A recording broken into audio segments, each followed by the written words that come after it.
Hello, everybody. I'm kind of laughing at myself because the thought of the AI robots taking over the world is pretty hilarious when I've been arguing back and forth with it to spell affiliates right in the thumbnail of this show.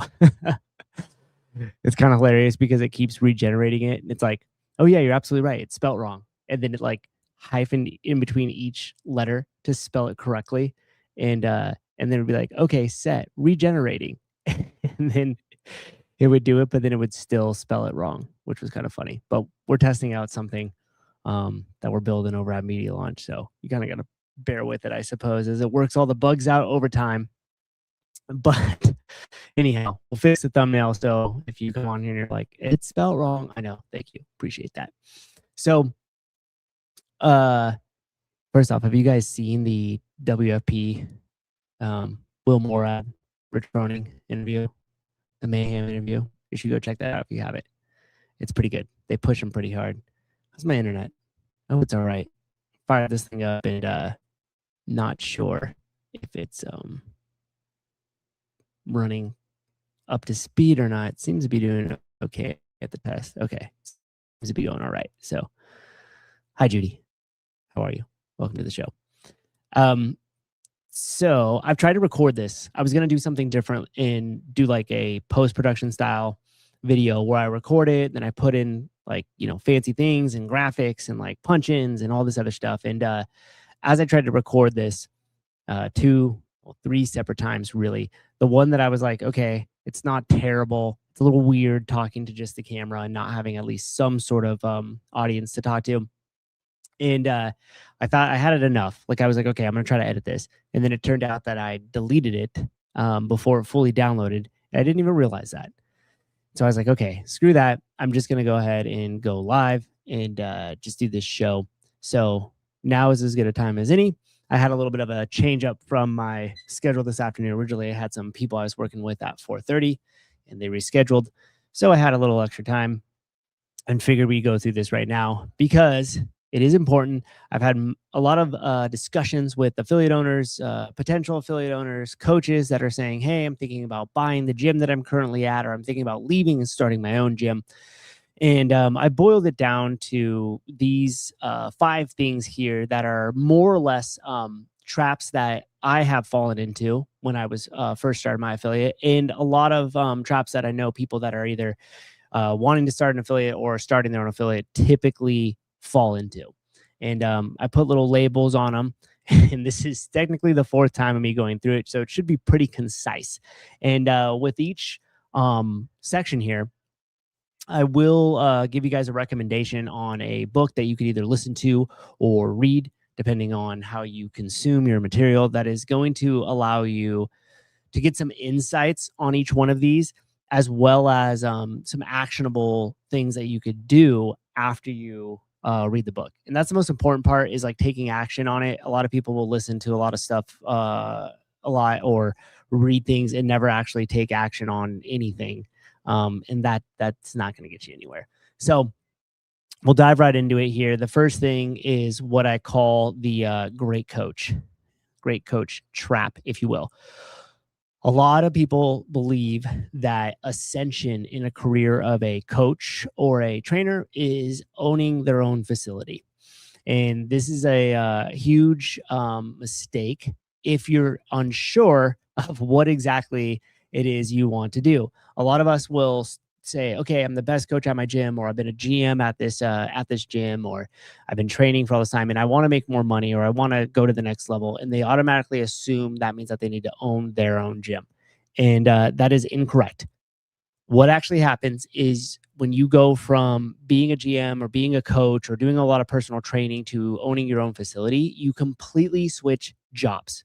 Like the whole entire, all your day-to-day, your roles, where you put your attention and your focus, all of that completely switch.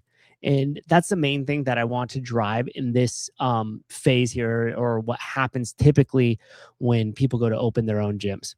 Tyler, what's up, dude? I'm stoked you finally got the open video out. If you guys haven't seen already, you got a collab with Hiller too. Wow, look at you. Did you have him edited or something? What happened there? But it's on the Barbell Spin channel, and Tyler dives into the open and the data around the open. Lots of really cool stuff in there. So go check that out. Not right now though, watch this. So I have some people watching at least. Go after. And so what typically happens is they go, okay, cool. I want to do things my way. I think I could do it better than the current owners. I coach all these hours. The members love me anyways. I'm going to go ahead and open my own gym. So it's like, great, if you want to do that, but know that you are now changing roles from being a coach to being a business owner. So the thought of just showing up and giving a great experience as a class is one of multiple different activities that you will be doing. And honestly, if you do it well enough, you work yourself out of that job, meaning you need to focus on all the other tasks that it takes to run a business to where you're not even on the gym floor unless you choose to be. And that's the important portion here, because I'm not saying that if you own an affiliate that you don't need to be coaching out on the floor. Like if you're like me, that's why you started, because you really enjoy working with people and you enjoy coaching. So that's not what I'm saying here. But what I am saying is that you need to recognize that you are completely changing your job. Completely. You will be focusing now on marketing. You will be focusing on taxes. You'll be focusing on gym equipment. You'll be focusing on developing personnel. You'll be focused on strategy of your overall business and direction of things and pricing and finances and all these other things that go into actually owning a business, especially owning a CrossFit affiliate. And so a lot of people think like, oh, I'm really great at coaching. People love me. And unfortunately, that's actually the problem. And so two books that I will recommend with this. Now, this first one, a lot of people have recommended. It's called E-Myth Revisited by Michael Gerber. It's an older book. It follows a chick named like Sarah or something like that. I think her name is, and her like owning her own bakery. And essentially this book is about systems. And you probably hear that word a lot, and you will kind of through this portion or through this show. But systems are important for you to document what you do and how you do it. So that way it can be replicated by somebody else that you eventually hire or bring in to do those jobs. So E-Myth Revisited by Michael Gerber is going to be the first book that I recommend. The second one is called Fix This Next by Mike McConowitz. Mike McConowitz is actually speaking at the Two Brain Business Summit in June on June 6th and June 7th. And he writes a lot of small business books, one of which I'll reference again later on, that really helped me turn the business around from a financial standpoint and gave me some good direction as to how to actually run the finances of the business, of a small business. So that's going to be the first thing on the list here is great coaches don't necessarily make great affiliate owners. The other point that I would like to make on this one, and then we're going to be moving on to the burnout phase, is effort does not always equal results. You could show up at 5 a.m. and you could work every single class and you could give a great class experience and you could just keep going and going and going and going, and your business will never grow. Now, not always. Sometimes it works out in that way, but majority of the time it does not. So you need to really focus on, okay, how am I growing this business? Not just I'm going to deliver a great class and people are just going to show up. Unfortunately, that's not a strategy. That's just a wish. That's just a hope. And one of which doesn't always necessarily manifest. So remember that effort doesn't equal result. You have to lay down some sort of like, where am I going to go and how am I going to get there as a business? Not just I'm going to show up every single day and work hard and hope this thing works itself out. That's not how this works. Not in running your own business. So the second portion here, and I'll link all the books in the show notes below this show. So if you guys want to check those out and you need a reference to it, I'll have it in the show notes below the show. Summer, what's up? How do you feel about coaches earning equity? Is that helpful for both operators and the coaches? Why or why not? No, I would not give your coaches equity. Giving them equity into your business is going to complicate your taxes. It's going to complicate the relationship with you and your coaches. And it's essentially a legally bound marriage to your employees. I would rather do some sort of profit sharing. And technically, if you're sharing equity of a company that isn't worth anything, then it doesn't really matter. It's just going to create some sort of financial and tax issue for you down the road. Now, if you have somebody who's been with you for multiple years and you choose to give them a percentage of it so they have a feeling of ownership, then I would definitely consider that. And that's something that I would have in place here as well. But I would not do that until you have had the business for a long time. The balance sheet is healthy and you have no debt on the business. The individual that you're giving equity to is also responsible. And then you have that operating agreement drawn out in a way that doesn't allow them to bankrupt your business. Okay. So it becomes a very complicated thing rather than just like buying shares on the, on the stock market. So I would not until you're really understood that person, your operating agreement, and you've had the business for a while. I would just give bonuses and profit sharing and things like that before I'd give ownership. All right, the second thing on the list here is going to be the burnout phase. Now, the burnout phase becomes when we don't know as affiliate owners how to replicate what we do on the classroom floor. You will show up, you will be super passionate, you will give everything you got to your members, you will run a great class, you will do everything correctly, and then you'll fall into the trap of nobody does it as good as me, and when I put them in place, they suck and the members don't like them. Okay, now that's an extreme example, but the point I'm trying to make here is that if you don't have some sort of system of how you're going to replicate your coaching experience that you deliver, so that way the person that you put in place, now whether it's on some sort of like value exchange where you're exchanging something with membership with them, so like 2 hours a week on the floor and you get a free membership, whatever the case may be, if you don't have expectations drawn out, written in place in some sort of system where you're giving them feedback, reviewing them and observing their classes, they won't be able to replicate what you do on the floor, and it'll turn into a big conflict between you and whoever you have coaching. Now, a big mistake that a lot of affiliate owners make is they do the what I'm calling here a value exchange, but essentially it's the barter system. Hey, you're passionate about coaching, you're really involved in the community, the members really like you. We're going to go ahead and let you coach here. You go get your L1. There's nothing wrong with that unless you don't have your expectation laid out. And a lot of gyms just will let anybody who has an L1 and a pulse on the floor of their gym. And what ends up happening is people go, I don't really want to go to this person's class. They don't warm me up. People aren't really getting some feedback. And that's going to be a major problem, especially when we get to the leaky bucket, which is going to be the next thing on our list here. And this is why documenting what you do and how you want that experience to be is really important.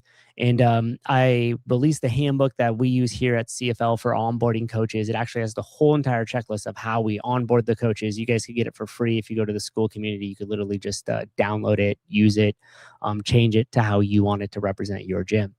But we have a multiple step process to where we know that the coach, once it gets in front of the community and they actually start coaching the classes, whether it's a paid coach that's coming to us with a lot of experience, or whether it's somebody who are bringing up within the community, that they are going to be able to deliver the same experience that we do as coaches and GMs or owners and GMs.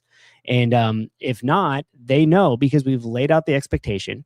We have a review system. We give them feedback and we do that regularly. So that way, hey, like if you're going to coach here, you're just getting feedback on your classes, the energy of your class, the experience of your class is just something that we do.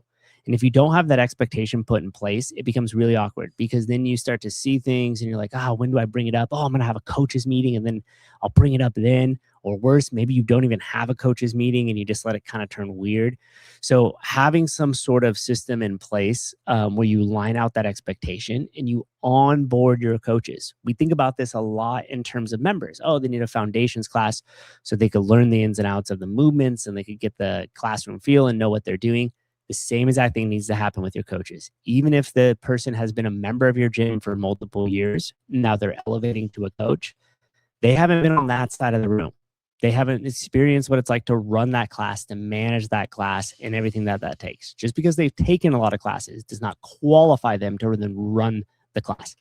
And it's going to be your job as the affiliate owner to make sure that there's some sort of replicatable system and feedback system that is put in place to ensure that it's going to be a great experience. Okay. And the two books I'm going to recommend for this one here is Systemology by David Jennings. Now, Systemology is like kind of the level 2 of E-Myth Revisited. And in fact, the author, David, in there references E-Myth Revisited quite a bit. But this book is really more tactical in terms of like how you build out your systems and like how you document it and how you start to document what you do, whether that's on video or whether that's on written form, and how you take people through that process. So I liked it because it was really like tangible. Like at first, when I was learning these systems, I would hear people say it all the time, and I'd read these business books and they would say it, and I was like, what do they mean? And those two books, E-Myth Revisited, which is like a story, so it goes by quick and it lays down the foundation of the understanding. And then Systemology is kind of like this step-by-step process of actually how to write them and distill what's important and how to translate that information to somebody else. The other thing too I want to mention about the book Fix This Next will give you a step-by-step process on how to work on your business once you start putting coaches in place and you start freeing up your time. One of the things I experienced when I started getting coaches on the floor is I didn't know like what to work on. I was just like, oh, well, I guess I'm going to do 2-a-days and work on my fitness now. That's not going to grow your business either. Trust me, you could even go down to gyms that have some of the high level athletes, and that does not translate over to more people coming through your door. So Fix This Next kind of gave me a roadmap as to what do I want to work on my business? Where am I finding things that I can improve upon, and then how to improve upon them when I had the time to actually do that. Now, going back to the staff development, the second book that I'm going to recommend there is called 5 Dysfunctions of a Team by Patrick Lencioni. Now, that book is also another book that'll go by quickly because it tells a story of like this team getting together in this offsite meeting, and it purposely has different personalities of these people in the team and how sometimes those clash, and how to make sure that you're leading your team and giving feedback in a way that isn't going to completely start to break it down and have conflict and different things happening. Like one of the issues that arises a lot in the CrossFit community and just all over in business, but you find it happening with affiliates quite often, is you'll get this really great general manager or head coach that does fantastic, is kind of the leader of your gym. And then all of a sudden they start thinking to themselves like, well, heck, the owner doesn't listen to me and I don't really have enough opportunity. I'm just going to go start a gym up the street and take all the members with me. And you hear that happening quite often. And so 5 Dysfunctions of a Team will allow you to make sure that there's synergy, and you're, as the owner, you're providing enough opportunity for those really good coaches. So that way you could avoid that potentially happening to your gym. Okay, so that's 5 Dysfunctions of a Team by Patrick Lencioni. And that book will go by super quick. That and E-Myth Revisited from before that I mentioned are both books that go by really quickly because they're stories. Who doesn't like a good story? Okay, the third reason why most CrossFit gyms fail. Does the camera shake when I do that? It's attached to the table, so it gave a dramatic effect. That would have been something I cut in post-production there, like punch in. The leaky bucket.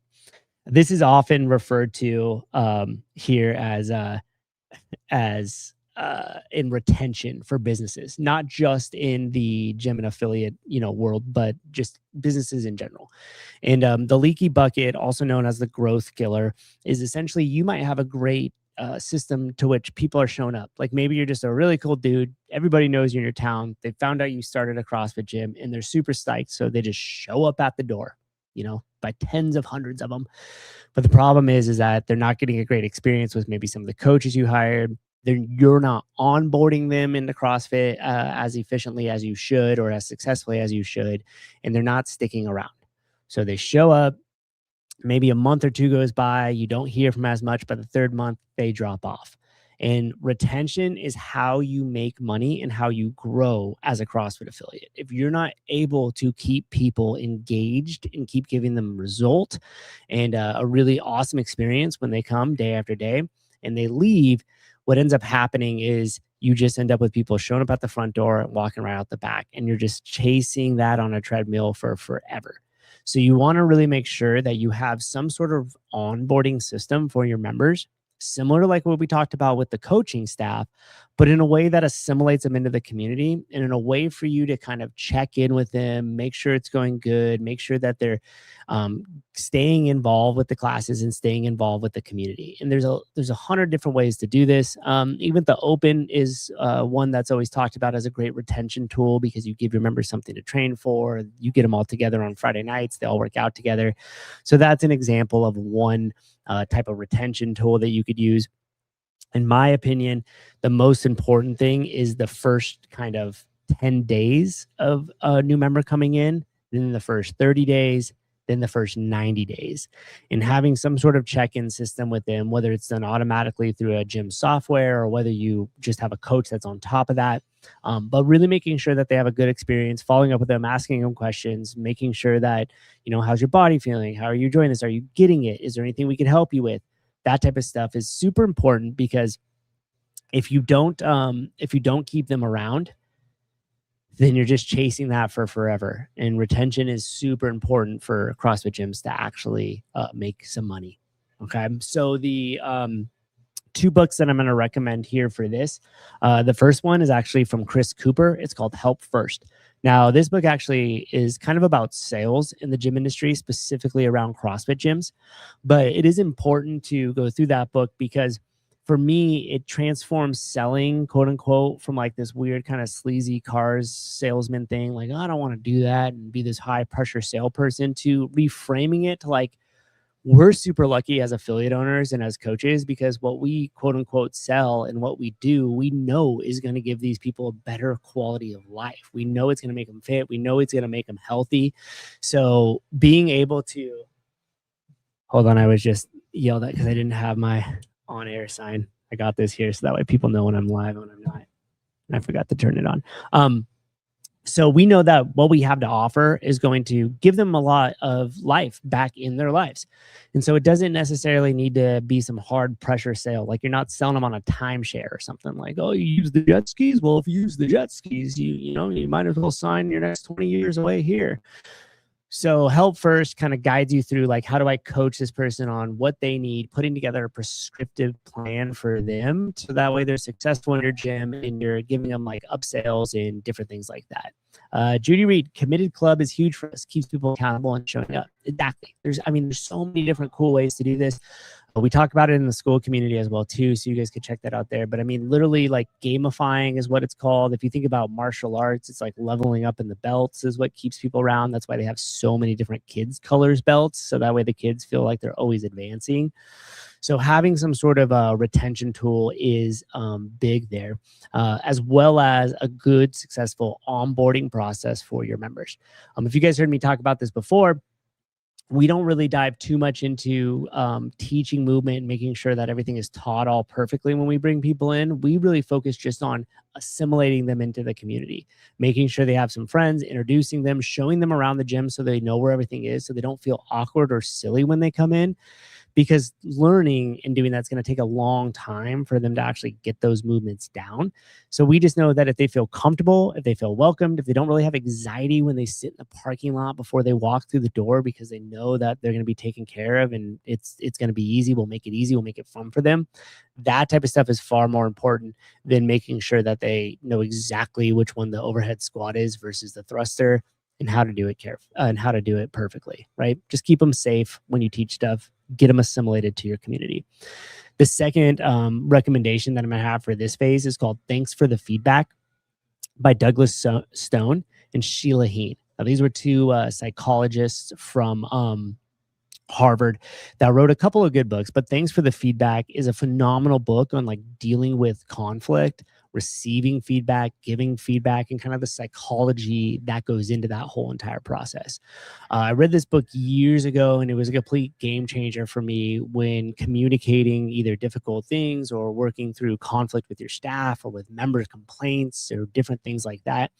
And I think the subtitle for the book is like, Thanks for the Feedback, even when it's inconvenient, unwarranted, and completely wrong, or something like that. It's pretty funny, but the book's good. There's not too much like foo-foo type psychology stuff in it. It's pretty much to the point. They use some really great like real world examples that for me were really like informative of understanding the dynamics of situations, people, getting context on stuff, and being able to navigate those conversations in a way that allows you to really strengthen the relationships when there is some sort of problem or conflict. Because inevitably, you run a business, people are going to have complaints. You can't really like refund them their hour. And so, especially with something as hyper social as like a CrossFit gym, we're all humans. You're going to come up against multiple different things. So, having some sort of strategy and awareness around how to handle those situations is absolutely crucial. And so, that book's called Thanks for the Feedback. It's a really great listen, actually, more so than a read, because you could kind of hear the dialogue going back and forth between people. And for me, it was felt like an observer in the room a little bit. But it's a great book as well. Okay, so that's going to be the leaky bucket. It's about onboarding and it's about retention. How do you gamify it and how do you keep people engaged? Okay, the next one here is called Your Wallet. And the reason why I called it that is because majority of the time, trainers, coaches, gym owners, we all think with our wallets when we decide the pricing of our gym memberships. The typical CrossFit gym will decide its pricing. I know I did, by looking at the guy up the street and being like, okay, they're $100. I'm going to be either $95 and I'm going to give more value for less money, which never works out in the long run. Or I'm going to put myself at $5 more than them because I don't want to be the cheapest one and I want to seem like I'm more premium. Both of those are completely failed strategies. Really, what you need to do to determine your pricing is first understand the economics of your gym. How much does it cost? What are your fixed operating expenses every single month? And then what are your variable expenses? And then can you back those numbers into deciding what your pricing should be? This might range all over to different places based off of the area you live in. For me in California, like the building that I have, the rent and the taxes are insane. So I should really price my gym at $1,000 a month, and I'd somehow still end up paying out so much money to the state. But the purpose being is like, don't just decide to be the cheapest guy in town and give more because you're a great person and you're fueled by passion. You will burn yourself out because nobody wants to work around the clock and then completely not make any money from it. Trust me. Now, there's a difference between not being able to pay yourself because there's no cash and reinvesting back into the business. Okay. So if you're somebody who's like, JR is a great example of this, like, anytime he has like extra cash flow through the business, he's buying equipment, like he's investing in it because he also really likes to do the Crash Crucible. So he's like investing in a lot of that stuff because that's what he enjoys doing. And when he does that, he reinvests back into the business. And so that is different than pricing yourself so low that you aren't able to have a profit margin. You aren't able to pay yourself a staff. Like here we have a couple part-time coaches, and then I have a full-time coach who makes a salary here with me. So to be able to price yourself at a way that you could develop a staff, pay them, and then hopefully even pay yourself or have money to reinvest back in the business. But the main thing with this is learning the economics of your gym. Now, I'm not going to get into the whole math behind this portion of it because it would just be overcomplicated. I did in the school community. So if you type in microeconomics to the gym, you could get the whole equation and how to break this down. But essentially, if you take how many classes you're running in a month and you take that and then divide it by your total monthly operating expenses, you will have a cost per class, like a cost per hour. And then you could take your membership, your 3 times a week or your unlimited membership, and you could break that down to a per cost price and then determine how many people do I need in each class for that class to be profitable. And if the class is profitable, meaning I know here that we have to have on average like 8 people in a class for that class to be profitable, meaning all the expenses are paid and I'm still making a little bit of money off of that per each class. And if we don't, maybe I want to take that class off the hour. So I'm not paying to have the lights on. I'm not paying to have a coach there. Or maybe the economics of my business are upside down and I need to raise my rates to say, okay, cool. If I ran the math on this and I need 12 people in every single one of my classes to be profitable, even your busiest class only has 12 people in it, like one time a day, you're not covering your spread. So if you get that down to 6 people, 8 people, whatever the case may be, and you say, cool, on average, we typically have 8 people in the class. And on my busy classes, we have 17, we have 20, we have 18. You are covering enough across all of them to know that your pricing is in line for you to be able to be profitable. And again, I'm not going to get into upsells or cross sales or additional things that you could add to help with that. This is just like a basic, make sure your pricing's right. And the reason why I called it your wallet is because so many gym owners think with their wallet. They go, oh, how much is personal training? I charge like $50. Why? Because I would never pay more than $50. Well, here's the thing. You are not the one to don't decide the price for the customer, right? Like if you decide the price for your customer there because you have all the knowledge, you went and studied programming, you've been into this for years, you know how to see a mobility restriction and fix it, you know how to get them stronger, you know how to get them the results that they want to be healthy and fit. They don't. So they're paying for that expertise. So why would you price it off of what you would pay? Because I wouldn't pay $100 a month or an hour because it seems really expensive. Don't do that. Plus, two, when you price yourself, you seem like a professional service that actually understands its pricing, and you're not just kind of like making it up here or there and in pricing yourself too cheap. Captain Steven Rogers, MLM. Yeah, I know, right? If you guys sign up 5 people to my gym and then they sign up 5 people. God, do you guys remember I'm digressing a little bit, but that when Spin and them talked about Deeb's plan, the dude who was going to buy CrossFit, and it was literally built off of a multi-level marketing like scheme. Could you imagine? That's what ended up happening to P90X, by the way, the parent company Beachbody. That's where they went. Anyways, I digress here. Okay, so you guys are going to make fun of me for these 2 book recommendations because Taylor does all the time because I bitch at him about pricing and his money models and all of this stuff. But the 2 books that I recommend are going to come from Alex Hormozi. The first one is called $100 Million Offers. The second one's called $100 Million Money Models. Now, the reason why I recommend these books is the offers one really will help you determine and construct an offer that you could build around to bring people into your gym. There's a lot of like weird salesman tactics and stuff in those books. I throw all of that out. I go to the Help First with Chris Cooper to rely on that type of stuff. But his book in the offer framework will allow you to really understand, okay, am I going to be pricing this correctly? Does the offer make sense? Can I sell it and explain it to other people?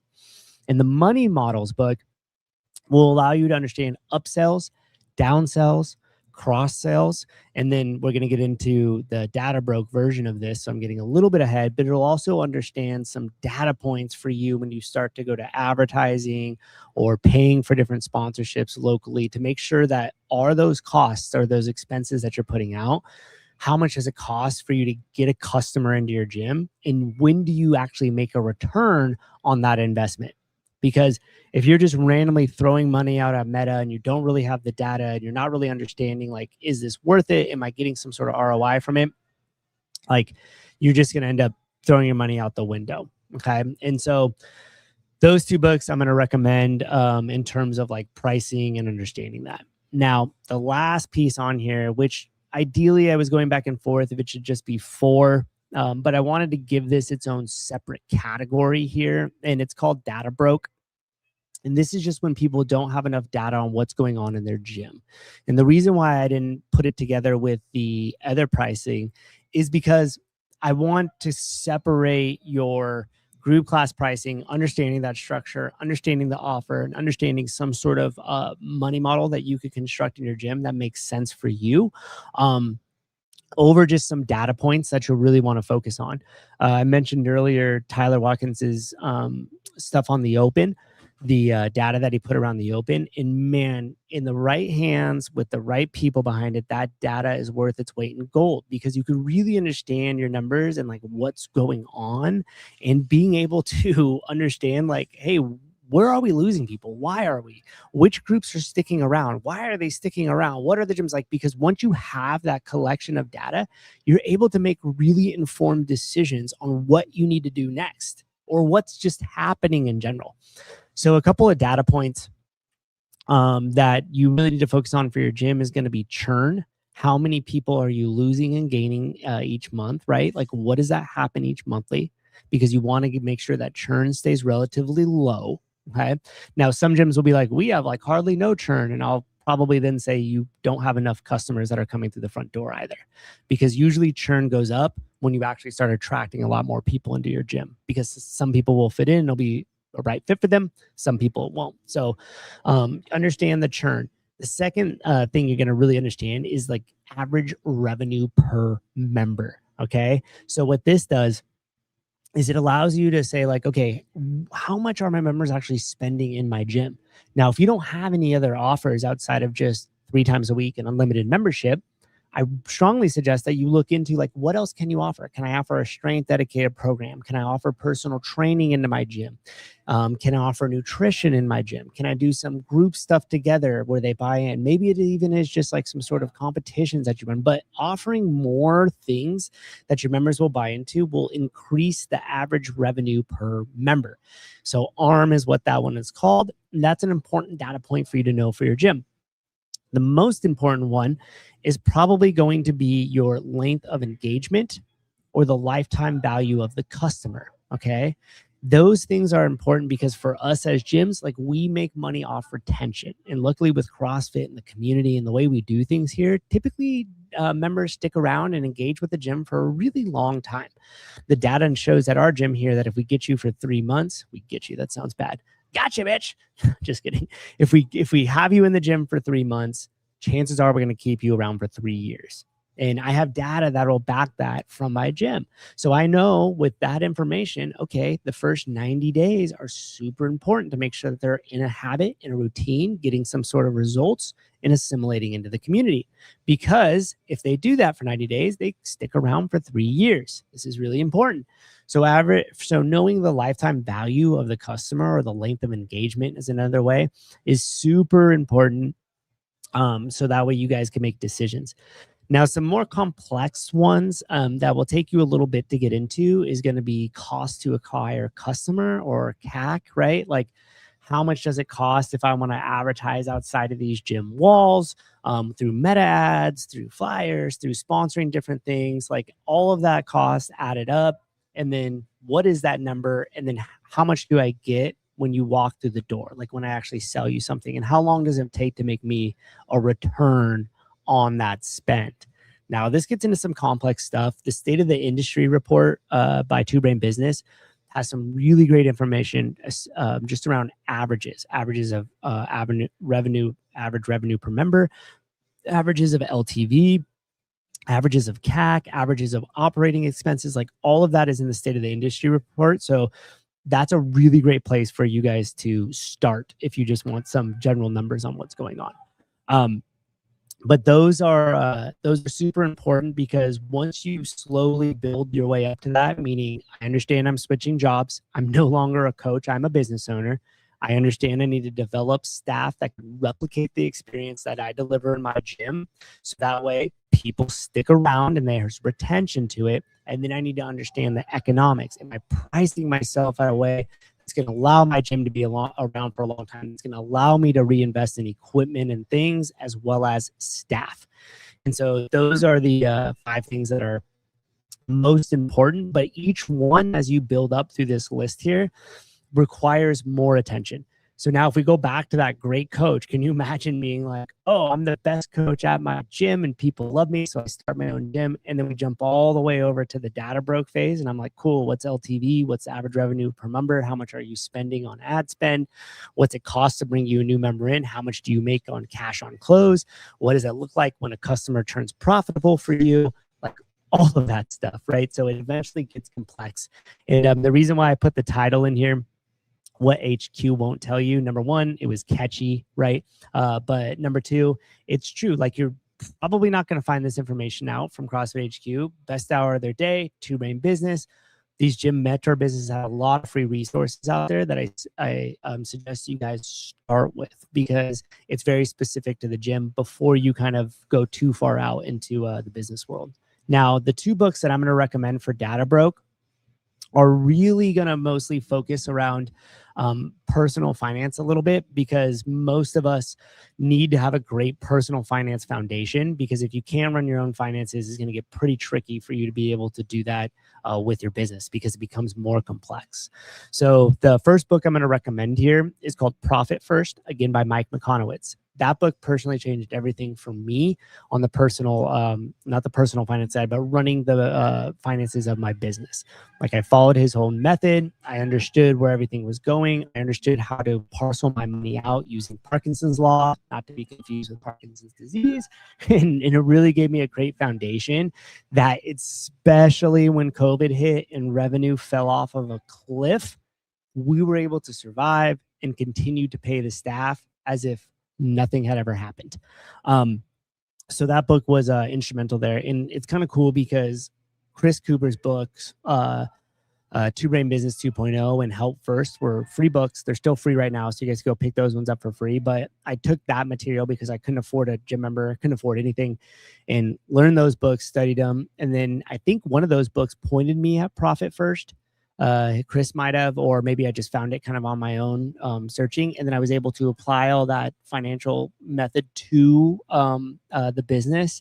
And it saved me. It saved me just to get the business going in the first place, but it also saved me when COVID came around. And it's really cool because now Mike McConowitz is speaking at, he's the keynote speaker at the Two Man Business Summit. And this year I'm fortunate enough where they asked me to go speak there as well. So it's kind of like a full circle moment, as they would say, a full circle moment where the two authors and the business mentor from afar that helped me out the most, now, whatever it is, 12 years later or so, I get to go back and actually share a stage with both of them. So kind of cool. And then the second book in this one is going to be, yes, I know I'm like stereotyping myself here with the Alex Hormozi recommendation. And now guess what? Judy, you'll love this. It's Dave Ramsey, The Total Money Makeover. If you guys don't have control over your personal finances and aren't working yourself to get out of debt, especially if you have consumer debt or different things like that, starting an affiliate, opening your own affiliate is going to become very difficult for you. So get yourself in a financial position that makes you feel secure and in control of your finances on a personal level before you go and take on a business. Because I will tell you, now running this, now running Media Launch, now running the Sevon podcast and that network of stuff, it is stressful. If you are somebody who is close to me and you understand the ups and downs of each month, because at this point, not only do I have the staff here at CFL, but I have a staff at Media Launch. We have everything going on to make sure everybody's being fed over on the Sevon podcast side. It gets a little sketchy for me because I feel like all of that is kind of the weight on my shoulders. Now, luckily, I have an amazing team and an amazing group of people that are behind and always support me. But without having some sort of cushion in my personal life with my finances, I tell you, oh man, the stress would be unreal. So being able to have that cushion where, sure, there's still going to be stress about money. I still stress about money all the time. But at the end of the day, like, I know too that like I have a cushion, like I will be okay. I have a runway of cash. I have enough to where if I needed to, I could even float some of my own personal money into these businesses if it were to come to it. Hope it doesn't come to it. It hasn't yet, but being able to have that foundation is important, not only for your finances, but for your mental as well too. Okay. So I hope you guys got something out of that. If you're an affiliate owner or you're thinking about being an affiliate owner, or if you're a coach that's maybe making that transition, I hope this helped you out. It was very specific around gym ownership. I've been really wanting to get here to do this in post-production, but I figured, hell, I had some time, so I'm just going to do it live. We're going to do it live. So anyways, thank you guys for sticking around. Thank you for listening. If you got something out of it, throw it down in the comments and let me know you liked it. Now I'm about to go work out with the 4:30 class. As always, guys, be good to each other out there. Have a great day. And remember, it's not all gloom and doom, regardless of what the media and all the other stuff will tell you. Future's bright.